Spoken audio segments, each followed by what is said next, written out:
완벽했던 메인 이벤트. CM 펑크와 코디 로즈가 군터와 세미 제인을 꺾은 메인 이벤트는 썸머슬램을 위한 완벽한 포석이 되었습니다.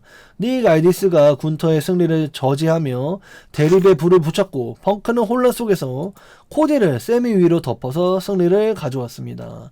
이 과정에서 어느 누구도 완전히 약해 보이지 않도록 보호가 잘 되었습니다. 특히 군터와 닉 알디스의 갈등이 본격화되면서 썸머슬램에서 두 사람의 대결이 확정되었습니다. 경기가 확정이 되었죠. 닉 알디스 군터의 경기가 오늘 새벽 확정이 되었고요. 이 메인 이벤트는 정말로 이 현지의 이야기처럼 저도 엄청 극찬한 바가 있는데 별점이 얼마 나올지도 궁금해지고요. 정말 태그팀 경기에서 나올 수 있는 최고의 경기가 아니었을까 이런 생각이 들 정도로 경기가 너무 좋았다. 세남에 본 것 중에서 제일 재밌는 경기였던 것 같은. 그니까요. 저도 이 경기가 정말 근대에 부활한 세남의 경기 중에서 거진 최고의 경기 중 하나가 아니었나 싶을 정도로 너무 재밌었어요. 네. 매그너스 복귀 덜덜 아마 니가이디스로 하지 않을까? 선수 이름은 니가이디스 할 것 같은데, 왜냐면 이제 TNA에서만 니가이디스였지 TNA 그만둔 뒤로는 계속 니가이디스로 선수 활동했기 때문에 아마 떡더비에서 활동하던 대로 니가이디스로 활동하지 않을까 이렇게 또 생각이 됩니다. 다음 뉴스입니다. 세미만 갈 곳이 없다라는 뉴스인데요. 반면 세미 제이는 유일하게 썸머슬램 방향성이 불분명한 인물이 되었습니다. 메인 이벤트에서 그는 닉 알디스와 군터의 개인적인 갈등에 희생양이 되었고, 다시 챔피언십 그림으로 들어갈 그림을 놓쳤습니다. 팬들 사이에서는 이번 좌절이 세미의 턴을 혹은 과거의 음모론자 세미 캐릭터로 부활할 수 있다, 이런 추측이 나오고 있습니다. 이번에 음모론을 내밀 만한 아주 좋은 떡밥이 생겼죠. 그래서 자신만 썸머슬램 자리가 없어졌기 때문에 이건 음모야, 단장이 나를 억까하고 있어, 막 이렇게 징징거리기 딱 좋은 타이밍이긴 합니다.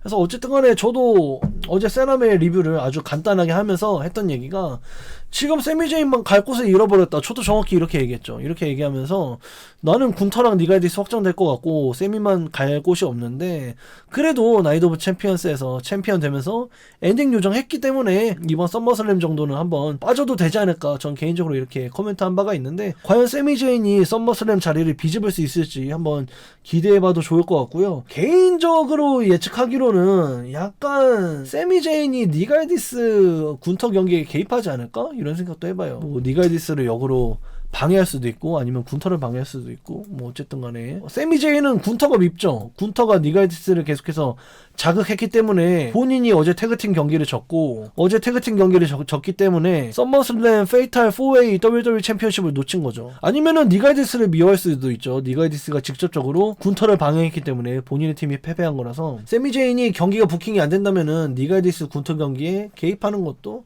방해하는 것도 그림이 될 것 같고, 어느 쪽을 방해하든 그림이 될 것 같아요, 개인적으로. 그래서 재밌는 그림이 나올 것 같습니다. 방출해달라고 눕는데 계속 쓰고 있는 3번지 무섭다 가르가노, 세미 갈가노 옆에 눕자. 제가 또 그 그림도 그렸죠. 예. 어떤 그림이 나오게 될지 썸머슬램 한번 지켜봐야 될 것 같습니다. 데나우젠한테 저주 풀어달라고 해서 패서 썸머슬램 가던가.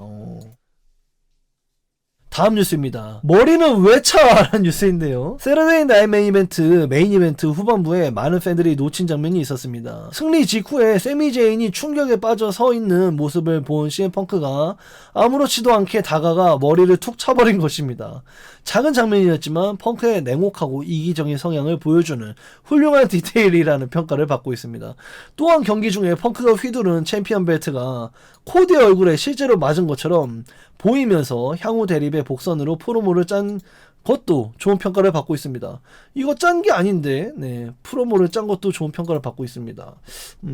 그래서 저는 이 뉴스가 뭔지 모르겠어요, 사실. 메인 이벤트 끝나고 세미 제인이 메인 이벤트 끝나고 머리를 차한다고 얘기하는데, 정확히 뭐냐면 코디는 거의 의식이 없는 상태잖아. 근데 CM 펑크가 코디를 이렇게 질질 끌고서 GTS 맞은 군터 위에 덮어서 3카운트를 따내고, 찰스 로빈슨이, 근데 그 3카운트를 못 따게 하려고 세미 제인이 링 위에 올라가요. 근데 링 위에 올라갔지만 늦었고 3카운트가 나왔어. 근데 3카운트가 나왔는데도 세미제인의 머리를 차는 거야, 이 장면이. 그래서 이 장면이 뭔가 저도 이상하긴 했는데, 저는 이 장면을 방송 당시에 못 봤어요. 근데 채팅에 세미 머리 왜 차는 거지? 막 이런 채팅을 몇 번 보긴 했습니다.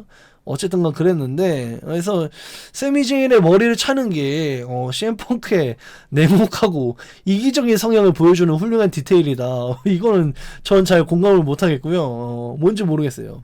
일단은 승자만 링 위에 남아있으려는 그런 냉혹하고 이기적인 모습인가? 그런 것 같고, 근데 무엇보다 이 경기 후에 챔피언 배틀을 이렇게 어깨에 매면서 코디의 얼굴을 맞는 사고가 있었잖아요. 이거는 이들이 프로모로 승화를 시키긴 했습니다만은 짠 건 아닌 것 같아요. 제 생각에는 짠 건 아닌 것 같아요. 뭔가 링을 승자의 거니까 나가라는 거죠. 그러니까요. 그러니까 경기 끝나고 그래서 쫓아낸 걸로 생각되는데 이걸 너무 과하게 해석한 게 아닌가, 뉴스 사이트가. 개인적으로 그렇게 생각을 해봅니다.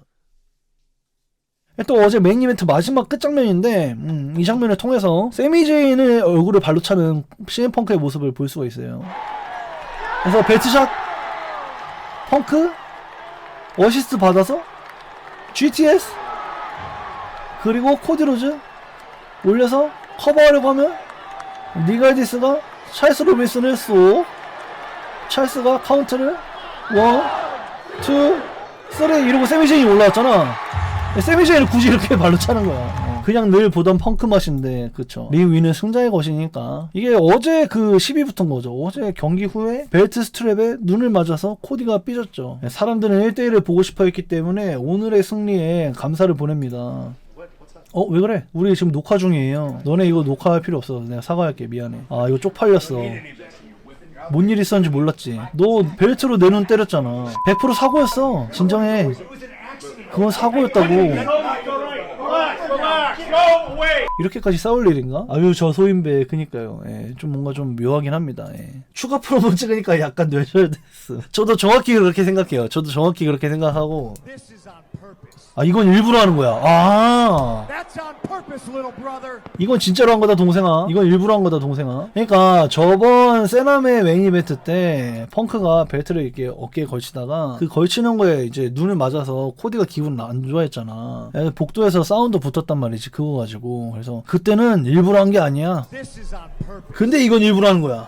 이거 일부러 한 거다, 동생아.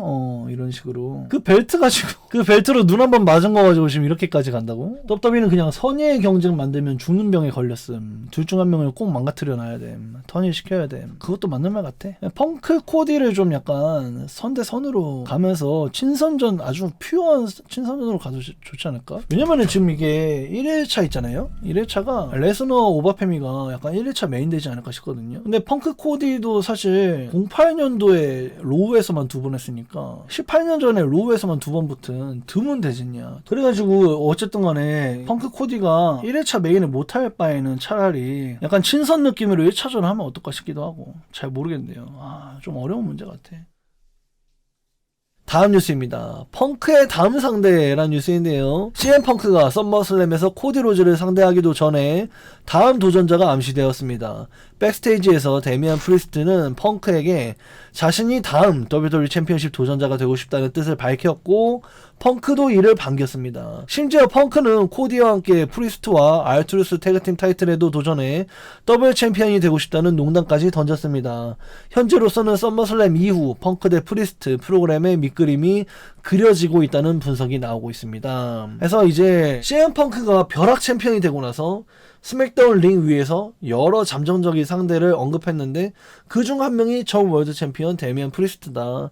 해서 데미안 프리스트가 지난 스맥다운에서 백스테이지 CM 펑크의 앞을 이렇게 가로막으면서 내 이름을 언급해서 고마워. 나도 마침 관심이 있던 차였는데 어때? 코디 로즈 다음은 내가 줄 서봐도 될까? 이런 식으로 얘기하게 되면서 CM 펑크가 쿨하게 이 도전을 받아들이는 듯한 마이크웍을 했고요. 그래서 이때 당시에는 코디랑 사이가 좋았죠. 그래서 어쩌면 내가 코디와 함께 태그팀 타이틀에 도전할 수도 있어. 이렇게 얘기하면서 마치 코디와의 대전이 끝까지 친선전이 될 것처럼 얘기했지만 오늘 새벽에 사이가 굉장히 안 좋아졌습니다. 펑크가 데미안 들 수 있나? 군터도 드는데요 뭐. 그래서 이게 파이어맨스 캐리 자세가 뭐냐면 말 그대로 소방수들이 사람을 이는 방법이에요. 소방수들이 사람을 드는 방법이고 이 파이어맨스 캐리 자세는 사람이 사람을 드는 가장 쉬운 방법입니다. 아무리 무거워도 사람을 들 수 있는 가장 쉬운 그 자세가 파이어맨스 캐리가 되겠고요. 그래서 피폭자가 시전자 위로 점프를 팍 이렇게 떠주잖아. 한번 쉬고 탁 팍 이렇게 떠주잖아. 그럼 그때 어지간한 무게를 들 수가 있어요. 더군다나 CM 펑크가 지금 가장 많이 몸짱인 상태잖아요. 해서 데미안 프리스트 2m 가까운 데미안 프리스트도 들 수 있다 이렇게 보여집니다. 또 못 들면 대충 그 탑턴벙크를 걸쳐 놓은 다음에 언더테이커가 라스트 라이드 하듯이 가로 본능 해놓고 무릎으로 올려치면 되기 때문에 또 펑크가 그랬던 적이 있어요. 빅맨 상대로. 어떻게든 하지 않을까. 아니면 뭐 아나콘다 바이스로 이기기도 합니다. 빅맨 상대로는. 아무튼 파이머스 캐리의 비화를 알려드리고요. 간신히 들고 후덜거릴 모습에 크크 어째서 이 방에 군터 왜 이래 라는 뉴스인데요. 군터의 최근 행보를 두고 팬들의 불만이 커지고 있습니다. 군터는 최근 하우스쇼에서도 CM 펑크에게 WWE 챔피언십 도전에 실패하며 통산 WWE 챔피언십 도전 전적이 0승 10패가 된 것으로 알려졌습니다. 다만 PW 인사이더는 군터와 니가이디스의 썸머슬램 경기가 100% 확정될 것이라고 보도했습니다. WWE 내에서도 가장 뜨거운 대립 중 하나라는 평가를 받고 있지만 군터가 올해 지나치게 패배를 많이 기록하고 있다는 지적 역시 계속되고 있습니다.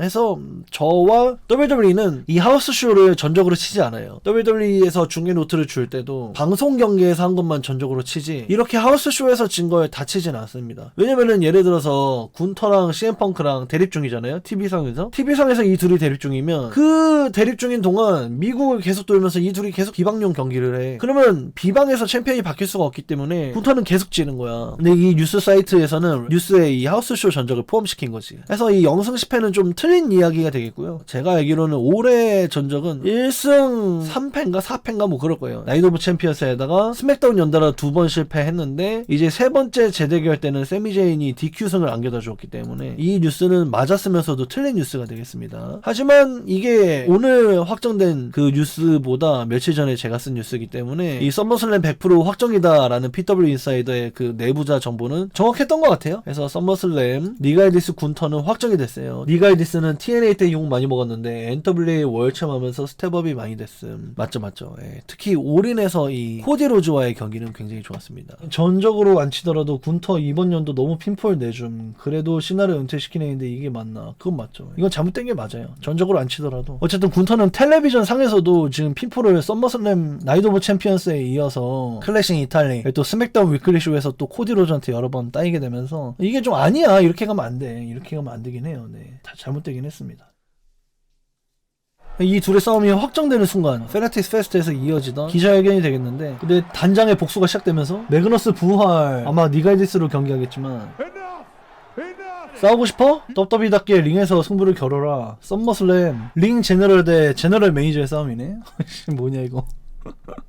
그래서 포스터가 나왔어요. 포스터 정식 포스터가 나왔습니다. 트리플 H가 직접 발표를 했죠. 군터하고 니가이디스 썸머슬램 공식 포스터가 공개가 되면서 확정됐습니다. 과연 1일차일지 2일차에 할지 기대가 되네요. 군터 니가이디스 무조건 한다. 니가이디스 은퇴한 적 없다. 집에서 싱글벙글 춤추고 있는 미키 제임스는 개추. 작년에는 해설자랑 싸우고 올해는 제너럴 매니저랑 싸우고 내년에 군터는 스튜더 카메라맨하고 싸우는 거 아니냐. 스튜더 카메라맨. 이 존 시나 등장할 때 이렇게 하고 링으로 뛰어갈 때 그 같이 뛰어가시던 그 스튜더 카메라맨 내년에 스튜더 카메라맨하고 경기하는 거 아니냐라는 이 라이온 계정 유명 레슬링 계정인데 재밌어서 퍼와봤고요. 페미 다 잘한다 라는 뉴스인데요. 오바 페미는 브록 레스너와의 헤리너스의 경기를 앞두고 스타 탄생을 알리는 프로모를 남겼습니다. 내가 당신과 갇히는 게 아니다. 당신이 나와 갇히는 것이다. 이 한마디는 팬들 사이에서 엄청난 화제를 모았습니다. 또한 두 사람이 1승 1패라는 점을 직접 언급하며 이번 대결의 중요성을 더욱 부각시켰습니다. 킹 오브 더 링 우승 이후에 최고의 프로모까지 선보이며 WWE가 차세대 메인 이벤트 스타를 찾았다는 평가가 나오고 있습니다. 특히 이 뉴스의 마지막 말처럼 WWE가 차세대 메인 이벤터를 찾았다 이런 뉴스는 어느 뉴스마다 다 마지막에 이 문장이 있는 것 같아요. 출처가 어디가 됐던 마지막 문장이 다 이 문장일 정도로 오바 페미는 정말 다 잘한다. 저는 이런 뉴스 볼 때마다 몇 번 했던 얘기지만 NXT 때 제가 했던 코멘트가 생각나요. 진짜 WWE를 앞으로 이끌 선수라고 진짜 몇 번이고 계속 외쳤거든요. 그 무엇보다 제가 했던 멘트 중에 제가 제일 좋아하는 멘트가 뭐냐면 이 선수는 허리에 벨트가 없는데도 벨트를 차고 있는 것 같다. 챔피언이 아닌데 챔피언 같다. 이렇게 얘기를 많이 했는데 진짜 말도 잘하니까 얘는 진짜 이번 썸머슬램에서 무조건 레슨으로 이길 것이고 그 뒤로 정말 챔피언 전선으로 투입되지 않을까 기대를 안 할 수가 없는 것 같아요. 비전 동아줄 잘못 잡았어. 그니까 브론 브레이커를 밀어버린 오바. 그렇죠. 순번이 완전히 바뀌었죠.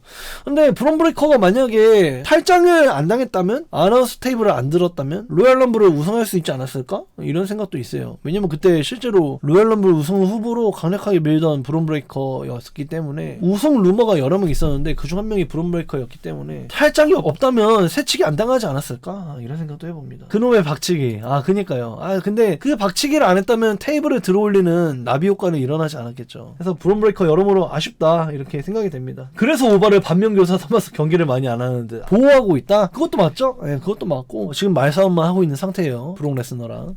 이게 뭐냐면 오바페미가 이렇게 둠칫 한 박자 반으로 계속 이렇게 둠칫 이렇게 하잖아. 근데 폴 헤이먼이 그 둠칫 리듬으로 도망가요. 폴 헤이먼을 보시면 재밌습니다. 그래서 이 둘 간의 신경전 계속되고 있어요. 브록 레스너는 없으니까 대신 신경전 해주고 있는 폴 헤이먼이죠. 다음 뉴스입니다. WWE 음악 저격이라는 뉴스인데요. 전설적인 테마곡 제작자 짐 존스턴이 현재 WWE 입장곡들을 강하게 비판했습니다. 그는 요즘 음악들은 전부 소음처럼 들린다 라고 하며 예전에는 부엌에 있어도 누가 등장하는지 음악만 듣고 알 수 있었다 라고 말했습니다.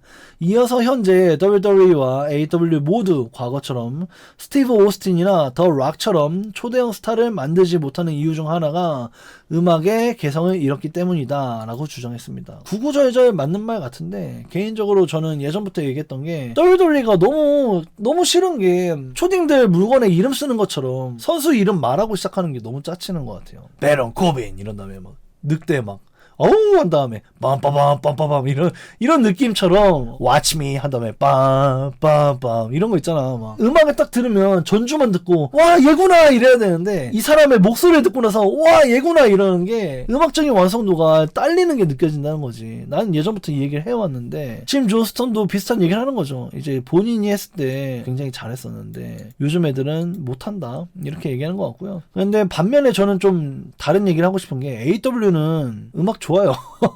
AEW는 음악이 좋습니다. 릴 오스프레이, 엘리베이티드 이런 테마곡 같은 거 정말 대단하다라고 생각되고 듣는 순간 빵빠를 울릴 때 와 오스프레이구나 막 이렇게 사람들 다 알잖아. 케니 오메가의 배틀크라이 리틀 V가 부른 유명한 유튜버인데 리틀 V가 부른 배틀크라이도 특유의 그 신스 음악이 울리면 와 케니 오메가구나 딱 알잖아. AEW는 음악적인 완성도가 좀 좋은 것 같아요. 저는 그 토마소 치안파의 My Shadow Knows My Story도 굉장히 좋게 보고 있고 근데 WWE도 괜찮은 거 은근히 있어요. 오바페미가 지금 짐 존스턴 스타일로 잘했죠. 어떻게 보면 딱히 그 사람의 목소리를 듣지 않아도 와 얘구나 이건 진짜 얘답다 이렇게 느껴지잖아. WWE도 잘 찾아보면 괜찮은 거 많아요. 오바페미는 진짜 너무너무 잘한 것 같고요. LA 나이트도 그 특유의 멜랑콜리한 바이브가 잘 느껴지잖아. 그 껄렁껄렁한 그 카키한 바이브가 느껴지잖아. LA 나이트도 괜찮았고 좀 관대하게 보면 WWE도 잘하고는 있어요. 근데 너무 막 개성 없는 메탈 음악 앞에 선수 목소리 넣고 이런 게 좀 짜치긴 하죠. 특히 NXT나 이볼브까지 내려가면은 음악이 성의 없는 게 느껴집니다.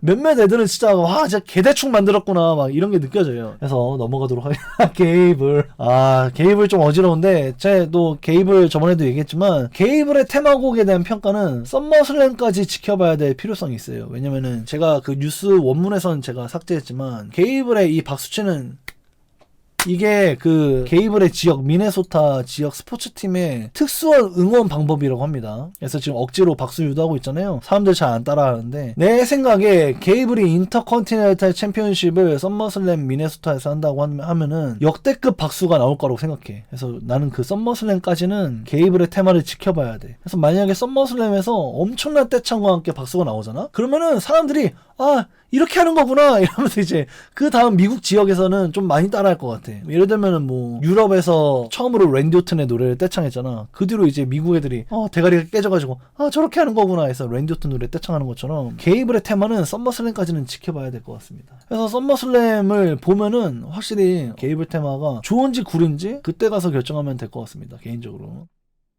다음 뉴스입니다. 프린스 부활이란 뉴스인데요. 이번 스맥다운에서 가장 큰 수혜자는 핀 벨러였습니다. 지난주 타마 통과를 꺾은 데 이어 이번에는 탈락 통과까지 클린 핀폴로 제압하며 연승 가도를 달렸습니다. WWE가 다시 한번 벨러를 싱글 메인급 선수로 밀어주려는 움직임이라는 평가가 나오고 있습니다. 특히 두 번의 쿠데그라를 사용해야 했다는 점은 탈락 통과를 강함을 유지하면서도 벨러의 투지를 강조하는 연출로 호평을 받았습니다. 그래서 제가 스맥다운 중계할 때 중계 노트로 확인한 건데, 이 탈락 통과는 6승 0패, 싱글로서 WWE에서 진 적이 아예 없었어요.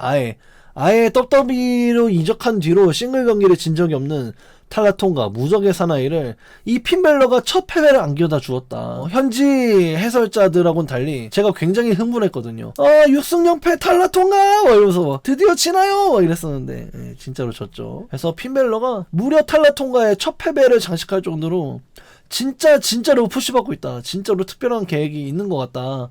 라는 이 현지의 분석이 있어요. 네.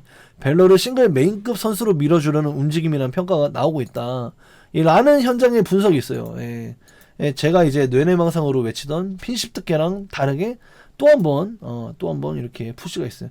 애초에 핀십특계도 내 뇌내망상은 아니었어. 이 뉴스 사이트에서 똑같이 보도했던 뉴스란 말이야. 그래서 이번에 벨러 정말 특별하다 이렇게 보여집니다. 다음 뉴스입니다. 티파니 왜 여기 있지? 라는 뉴스인데요. 티파니는 썸머슬램 행보에 의문부호가 붙고 있습니다. 이미 여성 US 챔피언인 그녀가 자신의 타이틀 방어 대신에 인터림 잠정 여성 챔피언 결정 레더매치에 들어가는 것이 과연 맞느냐라는 지적입니다. 또한 JCJ는 이번 패배로 인해 메인 로스터 승격 이후에 또다시 추진력을 잃게 되었다는 평가를 받고 있습니다. 그러니까 좀 이상하긴 하죠. 잠정 챔피언을 가리는 자리가 되겠고, 티파니는 만약에 이번 썸머슬램에서 그 레더 매치를 이긴다면 더블 챔피언이 되는 거기 때문에 근대 여성 레슬링에 없는 엄청난 푸시를 받게 될 텐데, 티파니가 이길 가능성은 거의 0%에 가깝죠. 0%에 가까운데 이럴 거면 왜 JCJ는 안 올렸냐 이거야. 저도 이 뉴스에 좀 동감을 하는 바이고요. 그래서 여성 US 챔피언십은 처번 나이트 오브 챔피언스에서 데뷔하고 나서 영영 또 PLE 대진에서 또 멀어지는 것 같다. 이렇게 또 보여집니다. 잠정챔 개별로야. 이거 사람들이 엄청 많이 싫어하더라고. 그래서 여기에 대한 후속 뉴스죠. 타이틀 안 뺏긴 이유라는 뉴스입니다. WWE가 리아 리플리의 타이틀을 박탈하지 않고 잠정 챔피언을 가리고 있는 이유도 공개가 되었습니다. WWE는 오른쪽 무릎 반월판 부상을 입은 리플리 대신 인터림 잠정 여성 챔피언 제도를 도입하기로 결정했습니다. UFC 등 격투 스포츠에서 흔히 사용되는 방식을 도입해 현실성을 높이고 향후 리플리 복귀 시 챔피언 대 챔피언 통합전을 만들기 위한 포석이라는 분석이 나오고 있습니다. 그러니까 리아 리플리가 얼마나 특별한 존재인지를 이 뉴스를 통해서 나타내고 있죠. 리아 리플리라는 메가스타가 또다시 챔피언으로 복귀해야 흥행도 늘고 대진도 빵빵해지기 때문에 이런 식으로 잔꾀를 부리는 것 같다. 또 UFC하고 한솥밥을 먹으면서 안 좋은 걸 배우고 있는 것 같다. 또 이렇게 보여집니다. 보관함이라는 뜻이구나. 그렇죠.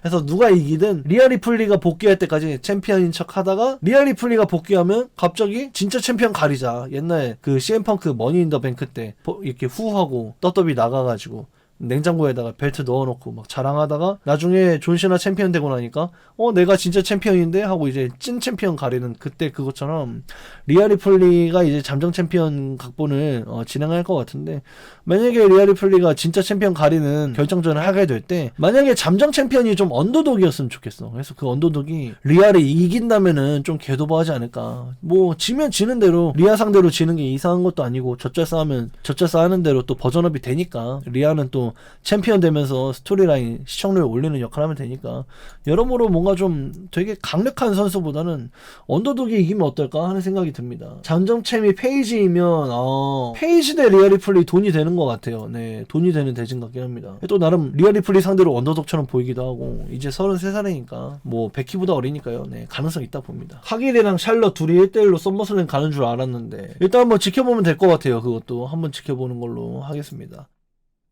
지금 30일 넘게 안 나오고 있죠, 쇼를. 저는 리아 좋아하는데 이렇게 억지로 안 나오면 좀 심통나는 편이에요. 저는 리아도 진짜 매형 클래식 때부터 좋아했는데 이렇게 오랫동안 반납 안 하는 거 좀 그렇지 않냐? 그 레슬매니아 때도 스테파니 바켈도 그렇고 좀 너무 오랫동안 안 나오는 거 좀 억지야. 전에도 한 얘기지만 누구 한 명이 나와서 리아 리플리 왜 안 나와? 왜 반납 안 해? 난 최고가 되길 원해. 반납을 하던가 나랑 하던가 나랑 경기하던가 둘 중에 하나 하자. 이렇게 막 누가 스맥다운에 나와서 마이크 딱 잡고 깐진하게 카메라 보면서 말하면은 그냥 바로 궤도보 될 것 같아. 그냥 썸머슬램까지 너무 억지로 받나 말하는 게 너무 억지 같아. 그러니까 나머지 사람들이 너무 바보 같잖아. 당연히 최고가 되고 싶으면 WWE 챔피언이 되길 바라야 되는데 막 US 챔피언십 노리고 막 벨트도 아닌데 샬럿이랑 카길이랑 싸우고 있고 막 이게 너무 인위적이야. 느낌이 이상해. AW 봐봐. AW는 한 벨트 가지고 막 애들이 줄줄이 다 줄 서 있어요. 막 나도 AW 챔피언 되고 싶고 쟤도 AW 챔피언 되고 싶고 막 이래가지고 막 다 줄이 줄줄이 서 있고 막 한 번에 여러 명 도전하고 막 어찌 보면은 감정 대립이 없고 다 벨트만 원하니까 스토리라인의 대부분이. 그래서 오히려 이게 맞지 않나 싶은 생각이 들더라고. 와, 리아 리플리 인기 진짜 개 많다. 다 리아 코스플레이 하는 거네. 옛날 리아도 있네. 크크. 그니까 리아 리플리 그리고 버디 매튜스 둘 간의 결혼 기념일 2주년입니다. 축하드립니다. 이렇게 생각이 되고요. 굉장히 훈훈하다. 역시 화장 안 한 리아 리플리는 너무 고우시다. 새삼 여자하다 이렇게 보여지네요. 버디 매튜스도 이제 인디 단체에서는 복귀 계획을 밝혔기 때문에 복귀 예고를 했죠. 링 위에서. 그래서 AW에서도 복귀할 수 있는 걸 볼 수 있지 않을까? 내가 중계할 수 있는 날이 오지 않을까? 기대를 해봐요. 또 리아 리플리의 재밌는 장면인데요. 군터 음악이잖아. 나 은퇴당하는 거 아니야? 군터가 나한테 오는 건가 잠깐 생각했어. 날 잡으러 오는 줄 알고 잠깐 놀랐네. 이렇게 얘기하는 리아 리플리. 군터에게 은퇴당하는 상상함. 너 나가. 리아랑 둘이 찍고 싶다고. 너 나가. 너 나가. 리아랑 둘이 찍을 거야. 아니 부모님은 두 명이서 같이 찍는 걸 내셨다고. 부모님 오열한다고 이놈아. 귀엽다 이거. 귀엽네요. 다음 뉴스입니다. 쉐이머스 AW 가나라는 뉴스입니다. 클라우디오 카스트놀리가 세자루죠. 세자루. 절친 쉐이머스의 미래에 대해서 입을 열었습니다. 그건 내가 이야기할 문제가 아니고 쉐이머스가 준비됐을 때 직접 말할 일이다 라고 밝혔지만 친구를 더 자주 볼 수 있으면 좋을 것 같긴 하다 라고 말하면서 의미심장한 여지를 남겼습니다. 이어서 두 사람이 함께 심판 자격증을 따서 VAR이 되자는 농담까지 던지면서 친분을 과시했습니다. 팬들 사이에서는 여전히 더 바의 AW 재결합 가능성을 꾸준히 거론하고 있습니다. 그래서 이제 더 바가 BAR이지만 근데 여기서 이제 월드컵 시즌에 맞춰서 VAR이라는 농담을 던졌는데 이것도 읽으면 바잖아요. 바. 예, 발음은 다르지만 그래서 세저로가 말장난을 통해서 쉐이머스의 AW 행에 대한 암시를 남기고 있다? 라는 팬들의 기대가 있어요. 라는 팬들의 기대가 있고 저번에 제가 또 전달해드린 뉴스에서는 이렇게 쉐이머스처럼 나이가 많고 비싼 애를 사는 게 맞을까? AW에서 조금 조심스럽게 생각하고 있다라는 뉴스를 제가 전달해드린 바가 있기 때문에 쉐이머스가 올 확률이 100%는 아닌 것 같습니다. 세자로가 CNC랑 붙으니까 사람들 궁예질 하던데 데스라이더스 안에 더바 재결성 그래서 데스라이더스의 새 멤버로 쉐이머스 되게 잘 어울리지 않냐라는 의견도 있더라고요. 근데 뭐 개인적으로는 목슬리가 물론 AW 사회 챔피언이긴 합니다만은 WWE 안에서의 커리어만 보면 쉐이머스가 위잖아요. 위. 근데 과연 목슬리 밑으로 들어갈 수 있을까? 이런 의문이 들어요. 일단 좀 지켜보면 좋을 것 같습니다. 일회성은 각이 있나요? 글쎄요. 그것도 한번 지켜봐야 될 것 같은데 일단은 유댕이는 100%입니다. 200%고요. 유댕이 200%인데 쉐이머스는 한 50% 남짓인 것 같아. 개인적으로. 쉐이머스는 10월 1일에 프리에이전트가 됩니다. 쉐이머스가 10월 1일에 어느 단체에 나오게 될지 한번 기대해봐도 좋을 것 같아요.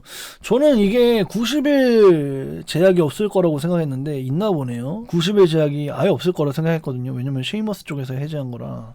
근데 제약을 받는 것 같습니다. 그래서 10월 1일 쉐이머스가 어디에 나올지 한번 지켜보면 좋을 것 같아요. 그래서 이제 데이브 멜처에 따르면 조만간 이제 프리에이전트가 될 선수들이 굉장히 많아요. 7월 23일 이제 3일 남았네요. 7월 23일 7월 23일이면 무슨 요일이냐? 목요일이네? 다이너마이트 하는 날인가? 7월 23일에 프리에이전트가 되는 사람들이 꽤 있네요. 다이너마이트 하는 날인데? 알리스터 알리스터 블랙 과연 이번 주 목요일에 나올 수 있을 것인가?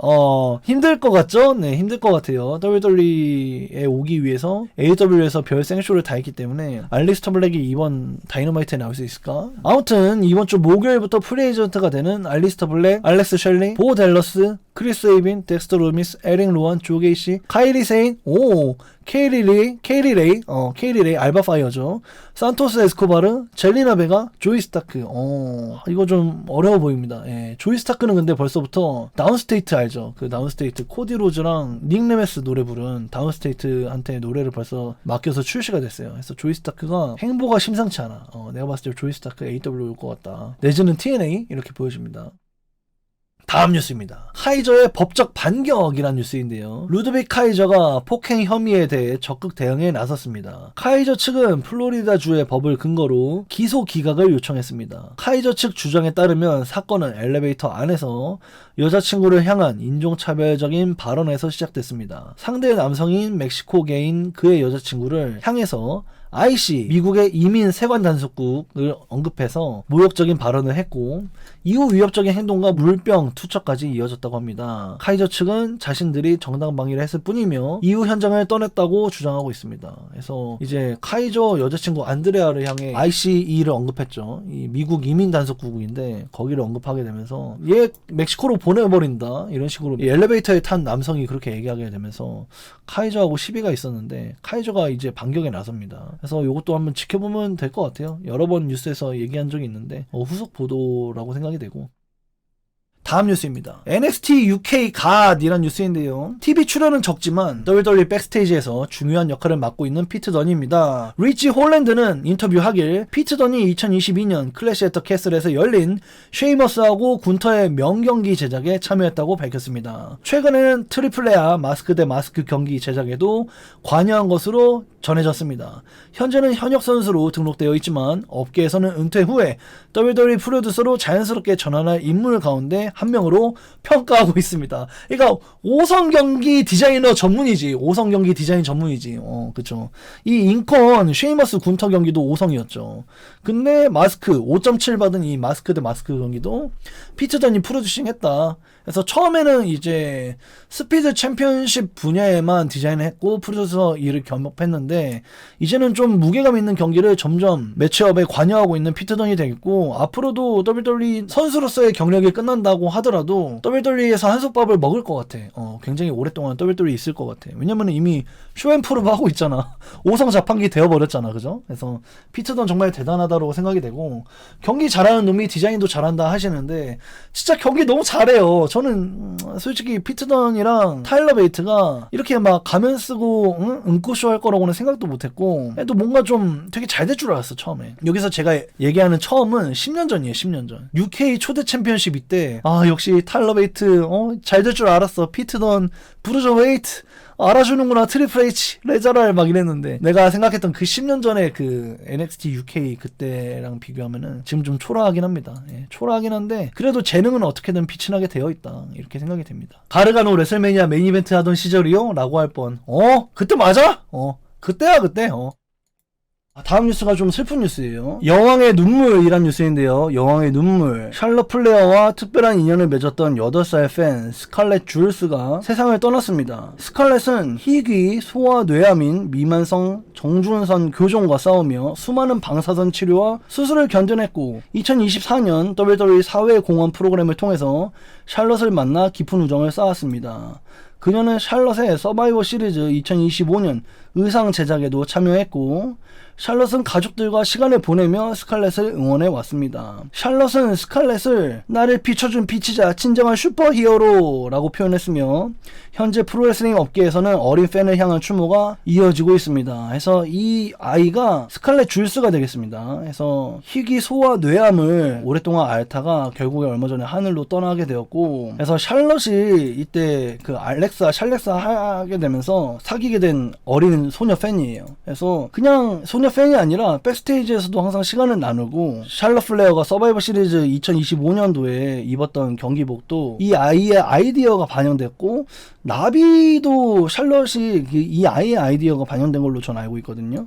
그래서 굉장히 안타깝다라고 생각이 되고 샬럿이 그냥 백스테이지에서나 만나고 사진 찍어주고 이게 아니라 가족끼리도 같이 여행을 갔어요. 이 스칼렛 줄스의 아이하고 샬럿이 같이 여행을 갈 정도로 샬럿이 이 아이에게 굉장히 진심이었습니다. 근데 이 아이가 이렇게 하늘로 떠나게 되면서 굉장히 안타깝고요. 옛날에 코너 미알렉이라고 있었어요. 예, 코너 미알렉이라고 이 아이도 그 머리 쪽에 그걸로 알고 있는데 그래서 데니얼 브라이언의 굉장한 팬이었죠. 백스테이지에서 많은 시간을 보내고 데니얼 브라이언하고도 굉장히 즐거운 시간을 많이 보냈었는데 결국 이제 하늘로 떠나게 되었고 스테파니 맥맨이 코너스 큐어라고 코너 미알렉이 겪은 똑같은 병을 지원하는 재단도 만들었고요. 또 워리어 어워드가 코너 미알렉의 재단하고 연관이 되어 있어요. 워리어 어워드가 원래 명예의 전당 때 하던 일반인에게 주는 상? 그런 거였어. 그래서 이제 열심히 투병한 어린 팬에게 뭐 시상을 한다던가 사회에 공헌한 일반인에게 상을 준다던가 뭐 그런 거였는데 올해랑 작년에는 안 했죠. 워리어 어워드를 안 했는데 아무튼간 코너 미알렉의 이름을 딴 어워드가 있을 정도로 재단도 있고요. 여러모로 WWE에 굉장히 영향을 많이 끼친 코너 미알렉이 있었는데 그것과 비슷하게 스칼렛 줄스라는 아이도 샬럿의 광팬이었는데 이렇게 하늘로 떠났다. 명복을 빕니다. 굉장히 안타까운 뉴스라고 생각이 돼요. 코너스 큐어 지금 운영하고 있죠. 네, 스테파니 맥맨이 주도하에 운영하고 있고요. 그러니까 워리어 어워드 없어졌어요. 갑자기. 명복을 빕니다. 그래서 샬럿의 광팬 이 줄스 이 소녀가 뇌암인데 뇌암 샬럿하고 샬렉사에게 굉장히 힘이 많이 돼준 소녀 둘입니다. 그래서 진짜로 쇼에서도 많이 이렇게 샬럿을 해줬다. 샬럿이 굉장히 가장 아끼는 소녀 팬이었다. 근데 이번에 하늘로 떠났습니다. 너무 안타깝습니다. 너무 귀엽고 예쁜데 안타깝다. 또 샬럿이 줄스하고 같이 여행 갔을 때예요. 팬하고 같이 여행을 갈 정도로 이 줄스를 그냥 이미지 세탁용으로 쓰는 게 아니라 본인의 팬 줄스에게 굉장히 진심이었다. 이렇게 볼 수 있겠고 그래서 샬럿에 대한 이 진심이 많은 사람들의 마음을 울리고 있습니다. 그래서 줄스가 굉장히 안타까워요. 저도. 이 알렉사 블리스 이것도 원래 이 알렉사 블리스가 팔이 많이 꺾이잖아요. 그래서 예전에도 이거 한번 써먹은 적이 있는데 이거 봐. 갑자기 팔을 팍 펼친다? 그래서 근데 난 얘가 이거 팔 많이 꺾이는 거 알고 있으니까 갑자기 나 부러졌덩 이러고 갑자기 꺾으니까 너무 웃긴 거야. 이게 나 다쳤어. 아 이거 너무 웃겼어 진짜. 이게 셀링인지 뭐 K페이브인지 뭔지 모르겠는데 이 알렉사 블리스가 이거 한 거 있잖아. 스맥다운에서 팔 꺾였네 막 이렇게 이거 한 거 있잖아. 그거 했을 때 알렉사 블리스가 지금 실제로 집 안에서 팔 보호대하고 있습니다. K페이브 같아요. 저는 개인적으로 K페이브 같고 왜냐면 알렉사 블리스가 그 특유의 팔 꺾이는 거 예전에도 본 적이 있어서 그냥 K페이브로 하고 있는 것 같다. 실제로는 휴식을 취하는 게 아닐까? 개인적으로 그렇게 생각이 돼요. 그러니까 팔 꺾이는 거 반대로 30도까지 가능한 분이 실제로 스맥다운에서 그거를 셀링으로 보여줬기 때문에 저는 뭐 K페이브라고 생각합니다. 야 팔 다쳤다며. 팔 다쳤다며. 보호대 했네. 아니 K페이브의 진심인데? 알렉사 개 이쁘네. 그쵸 이쁘죠. 다음 뉴스입니다. 치명적인 새 얼굴이란 뉴스인데요. 페이탈 인플루언스가 페이지와 브리벨라를 꺾고 새로운 여성 태그팀 챔피언이 되었습니다. 팔로 헨리와 레이니 리드는 디바 시대와 위민스 레볼루션 상징들을 꺾으며 단숨에 입지를 굳혔습니다. 특히 정통 힐 태그팀 스타일을 보여주며 현재 WWE 여성 태그팀 디비전에 새로운 바람을 불어넣고 있다는 평가입니다. 이 패배는 향후 니키 벨라의 복귀와 식스 우먼 태그팀 매치로 이어질 가능성도 제기가 되고 있습니다. 그럴싸하네요. 네. 니키가 딱 돌아오면 식스 위멘스 경기할 만한 또 JCJ까지 합하면 또 3명이니까 식스 위멘스 매치로 이어질 수 있다 라는 현재 분석이 있습니다. 또 JCJ이 리더인데 오히려 혼자 무관이니까 이게 좀 언밸런스한 거 아니냐 이런 이야기가 있고 또 어제 저희 입중계할 때 시청자분들이 머인뱅 주자 이렇게 얘기했기 때문에 머인뱅 주는 것도 저는 좋은 것 같습니다. 페이지는 싱글로 뛰게 해. 그러니까 저도 페이지가 한번 싱글 챔피언 런을 한번 해보면 어떨까 하는 바람이 있기는 있어요. 경기력이 조금 많이 저하되긴 했는데 그래도 한 번쯤은 싱글 챔피언 런을 보면 어떨까 하는 개인적인 바람이 있긴 합니다. 워낙에 매력이 있으니까. 펠레엘리가 원래 리더였는데 어디까지 내려가냐. 아닌데 펠레엘리는 페이탈 인플루언스의 리더였던 적이 없는데 처음부터 제이시 제인이었는데 제이시 제인이 이제 톡식 어트랙션의 제일 짜발이었죠. 근데 이제 그때의 경험을 살려서 리더로서 올라선 게 페이탈 인플루언스였어요. 그때가 펠러 헨리가 먼저 노스 아메리칸 챔피언 자리에 올랐기 때문에 살짝 제이시 제인보다 입지가 비슷해 보였던 적은 있죠. 근데 페이탈 인플루언스는 처음부터 제이시 제인이 좀 주도하던 그룹이야. 피투성이 악당 탄생이란 뉴스입니다. 얼굴이 굉장히 살벌한데. 야, 그래서 이번 세러데이 나잇 메인 이벤트 최고의 경기를 꼽으라면 라이라 발키리아와 베일리의 대결이 빠질 수 없습니다. 경기 도중에 베일리의 공격으로 발키리아의 코가 부러지며 피가 쏟아졌지만 오히려 그 모습이 새로운 다크 캐릭터와 완벽하게 어우러졌습니다. 결국 발키리아는 변형 불독 초크로 베일리를 실신시켜 승리한 후에 나이트윙까지 연결하며 베일리를 망가뜨렸습니다. 피범벅이 된 얼굴로 미소를 짓는 장면은 단숨에 올해 WWE 최고의 비주얼 중 하나로 꼽히고 있으며 발키리아의 커리어 전환점이 될 경기라는 평가를 받고 있습니다. 그래서 이거는 현지의 의견이에요. 저는 이날 이 경기를 가장 안 좋은 경기로 꼽았는데 현지의 의견으로는 이제 불독 초크를 데뷔한 거 이제 피가 쏟아짐에도 불구하고 미소 지으면서 라이라 발키리아의 다크한 악역 커리어에 완벽한 커리어 전환점으로 여기고 있다. 저도 뭐 비슷한 얘기를 하긴 했죠. 경기는 안 좋았지만 새로운 피니셔 불독 초크를 완벽하게 데뷔시켰다. 앞으로 이 불독 초크로 많이 이길 거다라고 관중들에게 알리는 좋은 무대인 것 같다. 역할을 하기는 했다. 이렇게 얘기한 바가 있기 때문에 확실히 라일라 발키리아가 앞으로 불독 초크 많이 쓸 것 같고요. 악역으로 완전히 자리를 잡는 좋은 무대인 것 같긴 합니다. 경기는 안 좋았지만 엄청 어수선해서 별로였는데 이거 좋아하는 사람들이 좀 있는데 그니까요. 또 미국은 이렇게 혈전을 벌이면 거기에 대해서 또 공로를 치하하는 약간 그런 느낌도 있기 때문에 좀 고평가받고 있는 것 같아요.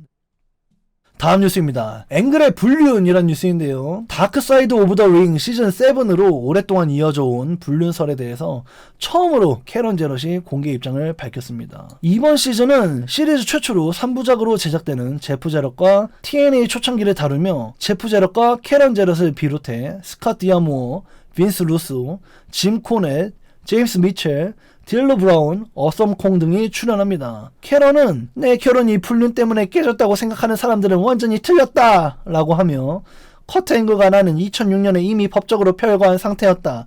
이제는 진실을 바로잡고 싶다 라고 말했습니다. 제프 제럿 역시 커트는 좋은 날보다 힘든 날들이 더 많았다. 중독은 누구도 이겨내기 어렵다 라고 밝혔습니다.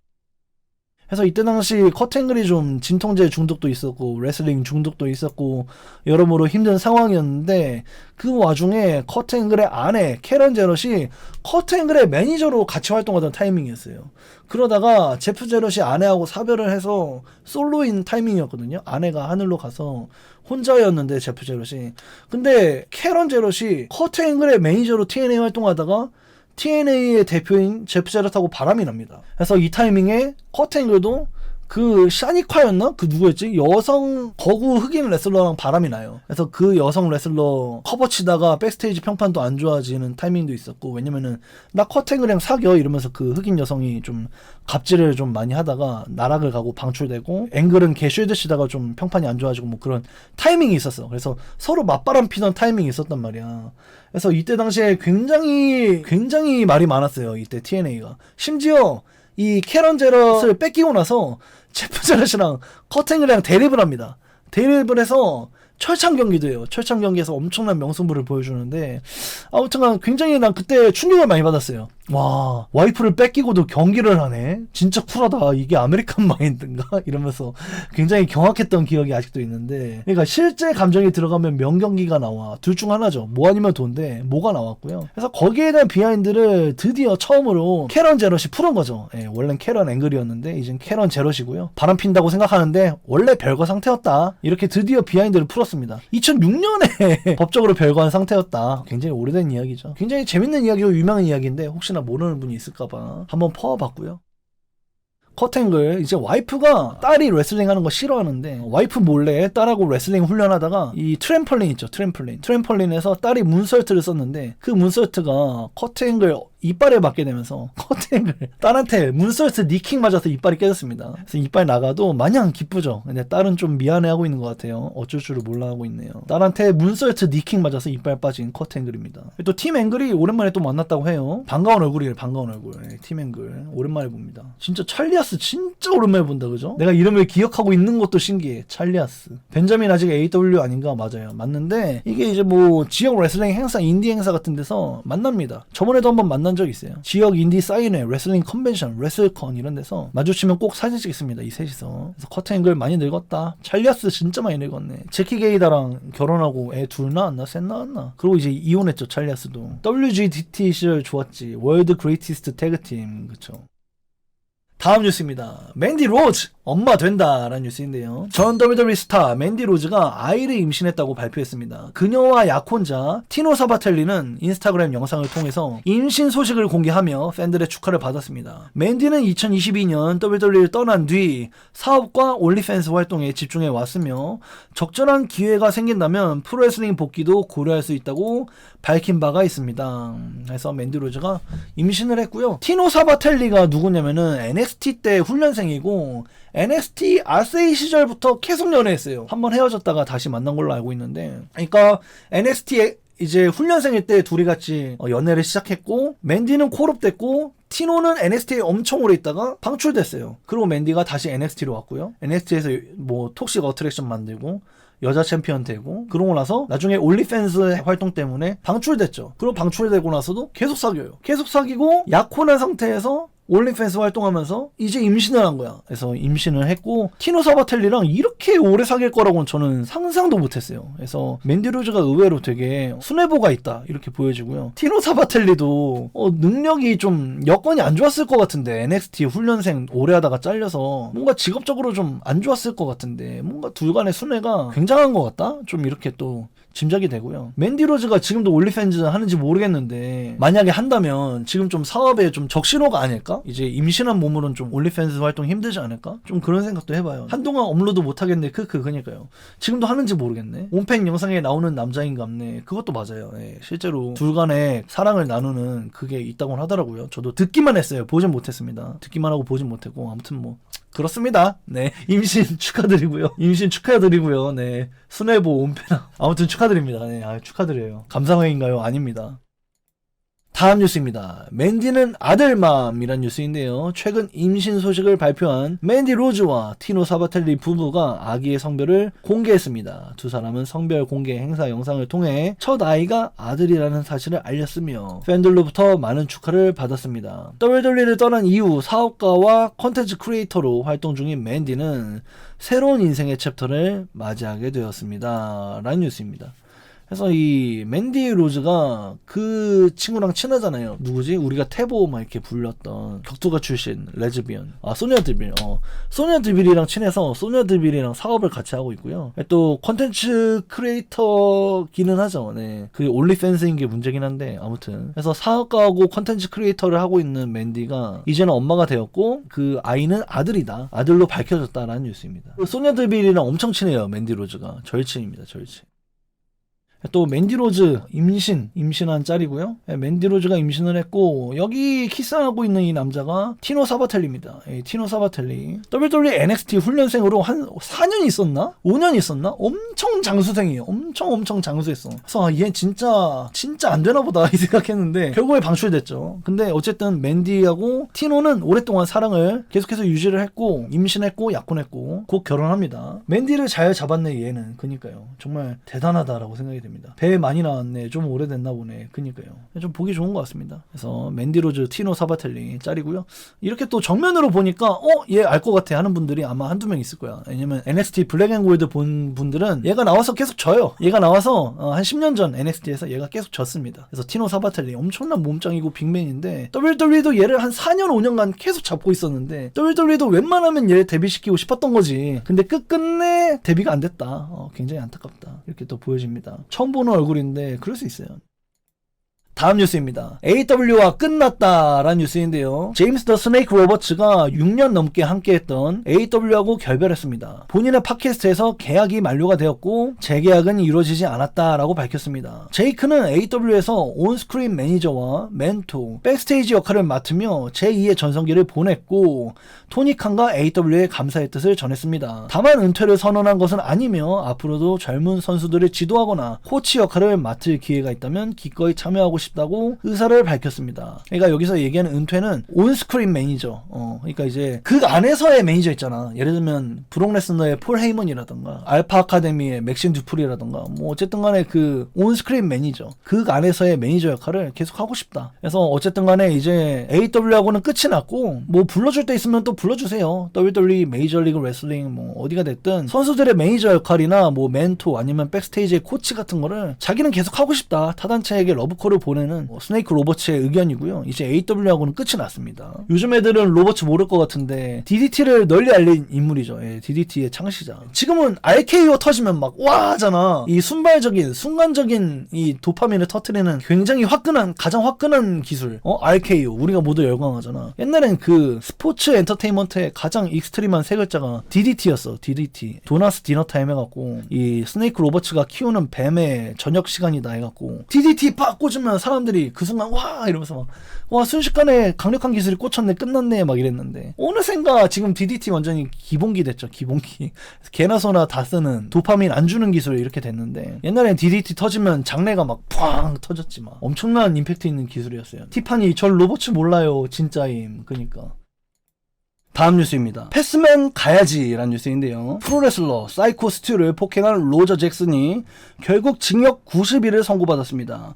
그는 지난 5월 폭행 혐의에 대해서 불복하지 않기로 합의했으며 징역 90일과 함께 2년간의 보호관찰 그리고 피해자에게는 81,000달러를 지급해야 합니다. 사이코 스튜는 심각한 외상성 뇌손상과 상악골, 골절 등 큰 부상을 입었지만 원한은 없다. 누구나 어려운 순간에 잘못된 선택을 할 수 있다.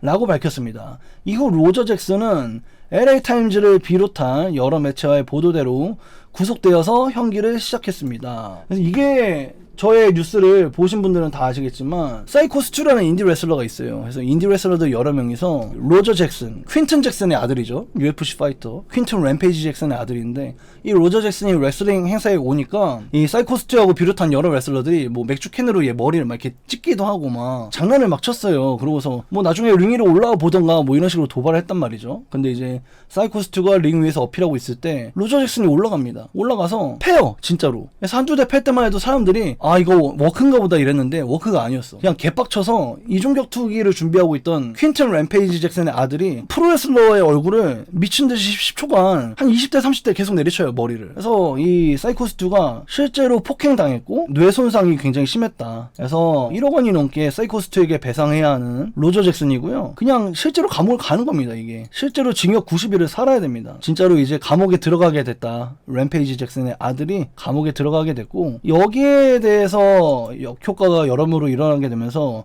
리키시의 도장에서 일어난 흥행인데 리키시 도장이 이제 WWE하고 산하 단체 계약을 단절시켰죠. WWE가 손절해버렸어요. 그래서 여기 단체 다니는 애들, 여기 단체에서 뽑힌 WWE 애들 다 잘렸어요. 그래서 제 친구도 잘렸죠. 조던 오아시스도 리키시 제자라서 WWE 계약이 잘렸죠. ID 계약이 잘렸죠. 정말 말도 안 되게 많은 나비 효과를 불러일으킨 그런 사건이라고 할 수 있겠죠. 조던 오아시스 진짜. 그러니까 나도 피해봤어. 어떻게 보면은 조던 오아시스 다음 티셔츠 WWE 가면 나랑 하기로 했는데 얘가 WWE 못 가게 됐잖아. 저 로저 잭슨 때문에. 어떻게 보면 나도 피해자요. 진짜 어이가 없어. 참 엄청난 사건이라고 생각이 되고